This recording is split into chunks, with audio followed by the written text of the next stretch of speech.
Hiding hatred makes you a liar. Slandering others makes you a fool. We're going to talk about that topic a little bit right now. I'm going to go over some points that are going to help you to understand and discern why, if you hear other people slandering or talking poorly about someone else, boy, you may want to run from those people. First point is too much talk leads to sin. Be sensible and keep your mouth shut. If you tend to, which I've done this in the past, I've tended to run on and on and on trying to explain something or situation. I use too many words. Too much talk leads to sin. Be sensible and keep your mouth shut. Such good wisdom there. So you don't have to over-explain something. Just keep it simple, like I'm going to do right now. Next point, the words of the godly are like sterling silver. Find people who are followers of Jesus and listen to their words. Of course, you have to always be discerning, whoever you're listening to, if they're a person, because we are all imperfect beings. But generally speaking, the words of the godly are like sterling silver. And you know where you can find good words of the godly? In the Bible. Read what Jesus taught, and you're really going to come across some great words that are like sterling silver. Next point, the heart of a fool is worthless. This is just something to remember. We all run into fools during the course of our lives. Maybe you were a fool. I know I've been a fool in the past in my life. And the heart of a fool being worthless, that just means what they've allowed into their heart comes out in their actions, in their words. So if you are hearing slander, if you're seeing any of those behaviors, that means that's what's in their heart. And their heart needs to be changed. It isn't up to you to change their heart. You can point it out to them, but ultimately they're going to have to do the work themselves. They're going to have to turn to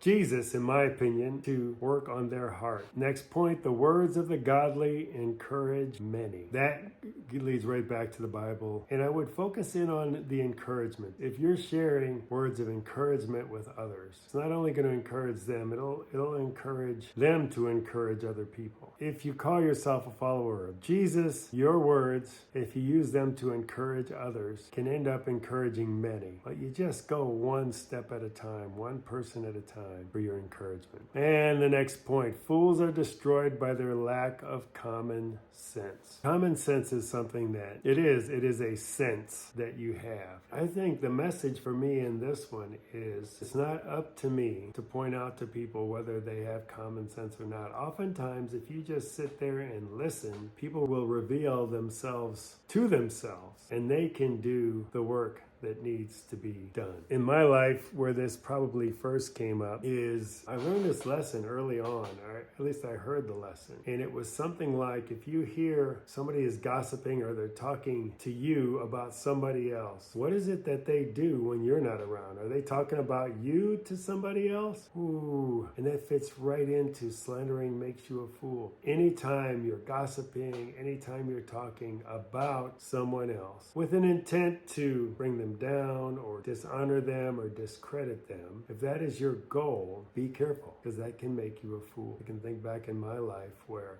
I can share factual experiences about people when asked specifically about certain circumstances and situations. Okay, that's one thing, versus setting out to intentionally, unsolicited, try to harm someone, their reputation, that sort of thing. So those things come back on you. I've learned recently that even your thoughts, think about others the way you would have them think about you. Because when you have a thought, it goes out into the world there. It's going to have more of an impact on your subconscious than it is even that person. So be so careful with the thoughts you have, with the words you use. Because all these things can be very important and impactful in the world. And you don't want to be known as a fool. Or if you're around someone that has displayed these behaviors, yes, it's not your job to change them. You can point it out to them, and then it's up to them if they take that heads up and do something with it or not. It's not up to you to force them to do it. Sometimes you're just called to just point it out, make them aware of it. And once they're aware, it's up to them. Subscribe with the notification bell to receive regular updates. If you found this video helpful, hit that like button to see more like it. Comment down below. This can be with questions or answers to a question you ask.